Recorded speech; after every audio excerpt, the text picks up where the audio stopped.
మామిడికాయ పల్ప్ తీసుకోవాలంటే ఇక్కడ మనకు ముందుగా కావాల్సింది మంచిగా పండిన మామిడికాయలు కావాలి.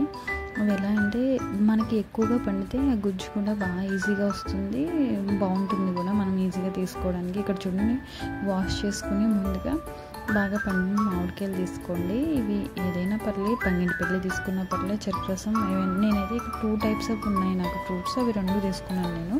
నేను ఈ గుజ్జంతా ఒకరోజు అయితే కలెక్ట్ చేసి పెట్టుకోలేదు. నాకు మామిడికాయలు ఎప్పుడైతే పండుతున్నాయి, బాగా పాడైపోతున్నాయి అనిపిస్తుందో నేనేం చేసేదాన్ని అంటే ఇంకా పాడైపోతాయి, బాగా ఎక్కువగా పండిపోయి అన్న మామిడికాయలని ఇలా కట్ చేసుకుని గుజ్జు తీసుకునేదాన్ని.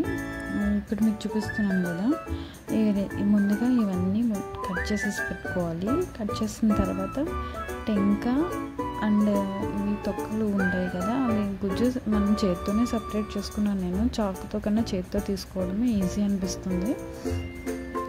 మనం హ్యాండ్స్ నీట్గా వాష్ చేసుకుని మామిడికాయలన్నీ ఇలా నీట్గా కట్ చేసుకొని దానికి సపరేట్గా 1 by 1 వలుచుకోవాలి. చూడండి, ఇక్కడ చూపిస్తున్నాను.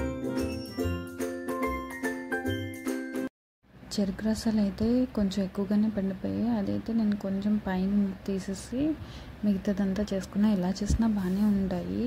ఇవి మనం వేస్ట్ చేసుకోకుండా మనకి ఎంతో కొంత యూజ్ అవుతుంది కదా. ఇవన్నీ తీసుకుని నీట్గా వాష్ చేసేసుకొని వీటిని కూడా నేను గుజ్జు తీసుకున్నాను. వీటిలో అయితే షుగర్ కూడా నేనేమి యాడ్ చేసుకోలేదు. సో ఇప్పుడు మనం షుగర్ యాడ్ చేసుకోకపోయినా పర్లేదు.